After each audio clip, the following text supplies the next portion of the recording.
Australia up against Georgia, and it's the Aussies who get the win, folks. 40 points to 29. Australians' maul certainly looked a bit better after coming under a fair bit of pressure in their first two games against the Welsh. Boy, are the Australian loose forwards particularly busy.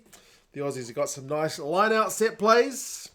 Their touch finders could use a little bit of work because a couple of those went awry. And for the Georgians, certainly they are a team which can go toe-to-toe with a team like Australia away from home and come out looking respectable. They never really looked like winning it, but they certainly gave the Aussies a few momentary scares. We'll go through some key events and some stats, and you guys can let us know your thoughts on how this game went for Joe Schmidt's boys and for the Georgians. Remember, Joe Schmidt's now 3 from 3 with his tenure in charge of the boys in gold.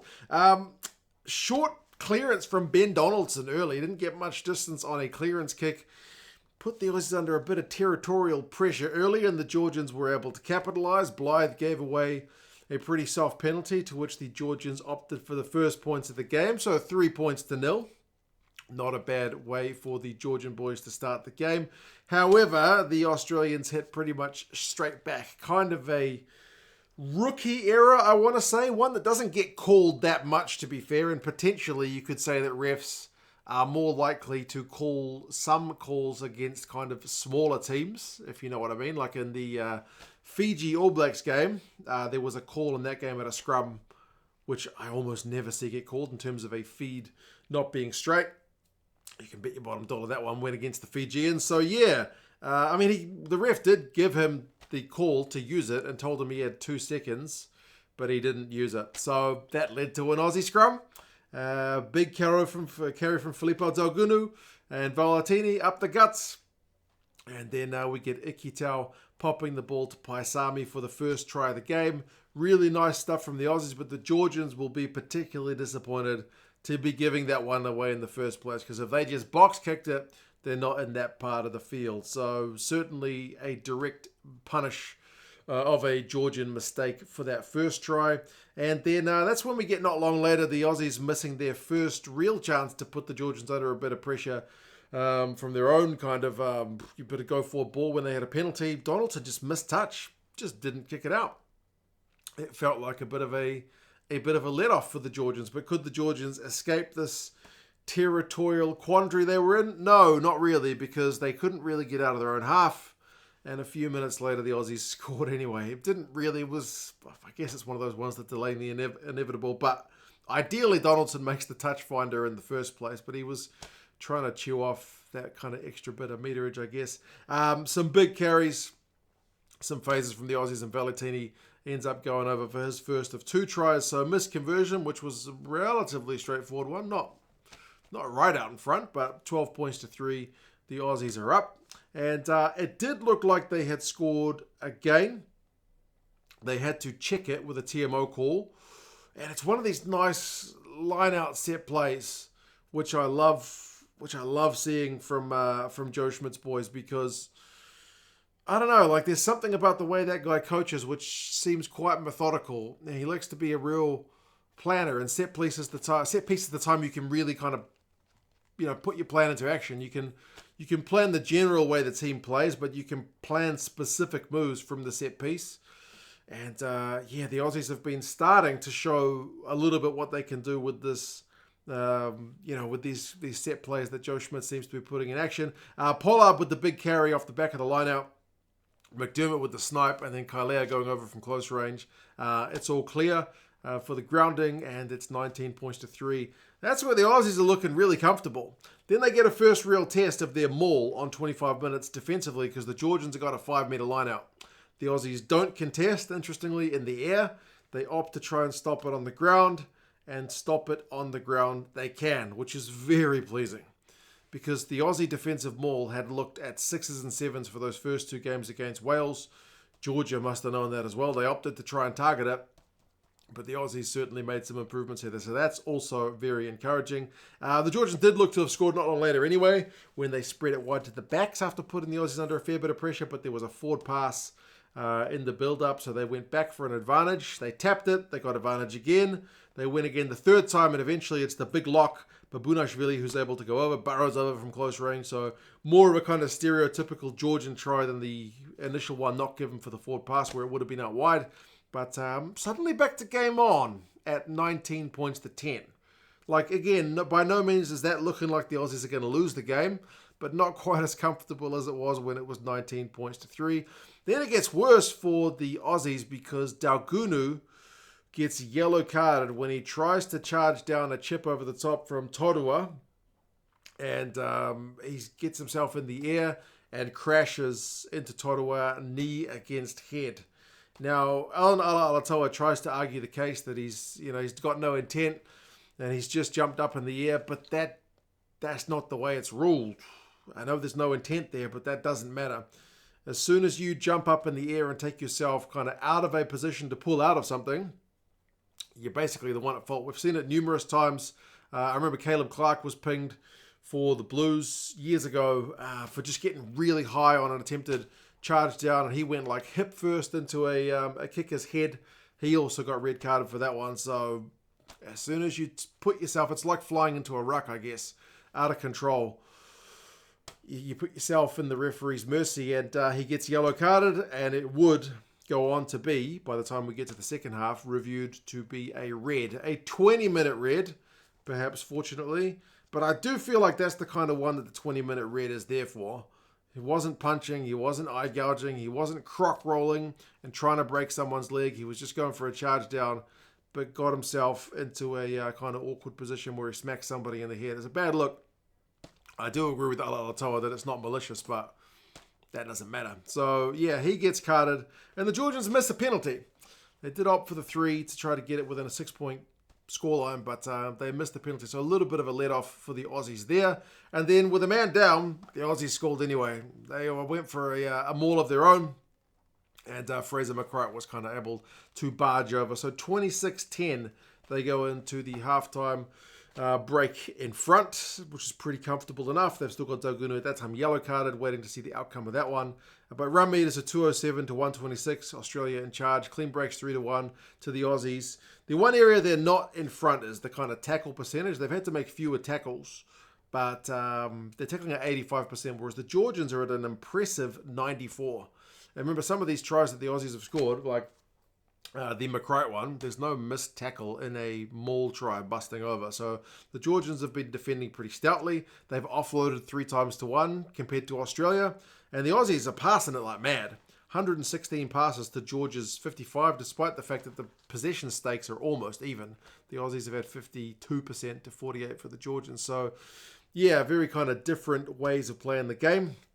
Second half starts. Daugunu gets the news that it's a red card. So it's a 20-minute red, fortunately for the Aussies. And what can the Georgians do with the extra man? Well, they can punish. They had a maul turnover, which led to a kind of half break and offload, which led to Donaldson trying to scramble back and grab it, but he ends up knocking it back. And then it is that man, Niniashvili, who's able to kind of grub out the loose ball through and gather it for a kind of, I don't want to say miracle try, but a really nice turnover ball, well-worked try. So 26-17. And then another one not long later makes it really uncomfortable, I would imagine, for Aussie fans. It becomes 26-24 when probably the try of the game, from their own goal area, Tabutsandze, the right winger, just kind of hoofs it long, chases it like a demon. And in these recent weeks, we've seen it from Cheslin Colby, we've seen it from Daugunu. Like, you get pay sometimes for just chasing those hopeless kicks hard. He chases it hard, he gets the bounce, and he's able to go for a length of the field, literally like own in goal area to the other goal area try. 26-24. Crazy turn of events from how it went in at halftime. But Niniashvili gets yellow carded for the Georgians for a kind of cynical slapdown when they were under a bit of defensive pressure. He was offside, so it goes to 14-14. The Aussies tap and go. They look to have scored close when Ikitau goes over the line, but the ball gets ripped out in the tackle by Matkava, which is a heck of a bit of defense from him. But the Aussies got it not long later. It's another line-out move. McReight peels. He kind of a wee dummy. He goes, this is from their own half. He goes, I don't know, 20, 30 metres before playing a kind of wee 1-2 with Harry Wilson. They go close, and then Valetini is able to go over from the resulting kind of couple of phases. So, yeah, 33-24 begins to get a little bit more comfortable for the Aussies. But those three guys, Valetini, McReight and Wilson, really, really high work rate in that game. And that try kind of is the highlight reel moment that highlights the three of those guys and what they were doing. And 15v14, when Daugunu's 20-minute red card has expired and he's able to be replaced. It looks like McReight's gone over for a maul try. That one gets TMO'd for obstruction, but it doesn't matter because 3 minutes later, they literally get another chance to do a maul, and they get, no mistake, the second attempt. So Fraser McReight does get his second from a maul. 40 points to 24. It's pretty much game over by that point because there's less than 20 minutes to play. You can't really see the Georgians coming back from that far behind, but the game was not done. The game was still giving us gifts. It was a pretty crazy game.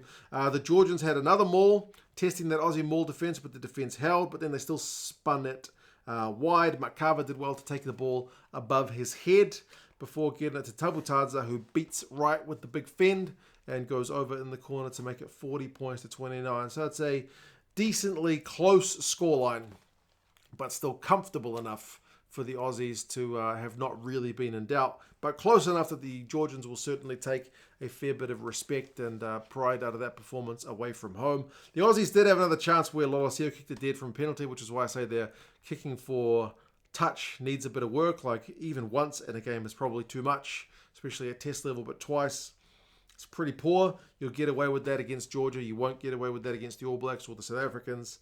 But Georgia also mucked up a final kind of touch finder of their own right at the death. So both sides quite guilty of that. Final stats, run meters finished 526 to 273 to the Aussies. The Aussies finished with 59% possession, 60% territory, especially in that second half. Clean breaks 6-2 to the Aussies, but the defenders beaten is only 22-20. So the Georgians actually managed to bust some tackles from what carries they had. So the Aussies won't be entirely happy with their 81% tackling percentage, which is a bit low. They made 105 tackles. The Georgians had to make 230 carries to stop that really direct Aussie carrying game. But they tackled at 91%, which is still really impressive, despite the fact they conceded a few tries. Turnovers conceded was another one that the Aussies won't be too happy with. They had 12 turnovers conceded to the Georgians 5, so getting a little bit too high, sometimes just kind of making those errors. But the lineup was solid, 13 from 13. The scrum was solid. Overall, I think they'll be pretty decently happy. I mentioned the loosies, like McReight, 13 carries, Valetini, 14 carries, Wilson, 15 carries. Really, really busy. I mean, Frost had 17. The only other guy I think in the back line that had as many was Wright. Wright had 17 as well. They used him a lot, but all the other backs didn't get to 10 carries in this game. So those kind of core guys around the loosies and Frost, who's kind of that lock and can play a bit of loose forward himself, really, really busy around the park, trucking it up the guts for the Wallabies. I mean, Wilson was also the top tackler for Australia with 12 from 14, but the Georgians also, Niniashvili always looks electric, 69 metres, 13 carries for him, 3 defenders beaten, certainly the biggest attacking threat in the Georgian backline. But I mean, then the winger, Tabutsandze with 2 tries is also pretty solid, isn't he? Makava as well beat 6 defenders, so good on him. And then Jalagonia, the number 8, 29 out of 31 tackles is a Herculean shift. So yeah, certainly the Georgians had some big standout performers as well. Who was your standout performer in this match? Have any of the Aussie guys potentially put their hands up who were getting a chance in this game for Rugby Championship starting positions? Subscribe to the channel if you haven't done so yet. The next game on for me, South Africa up against Portugal at 3 in the morning. I'm going to head to bed soon, hour or so, get an early sleep, get up in the middle of the night to watch some more rugby. But yeah, subscribe to the channel if you haven't done so. You guys let us know your thoughts, and I'll talk to you guys again soon. See you later.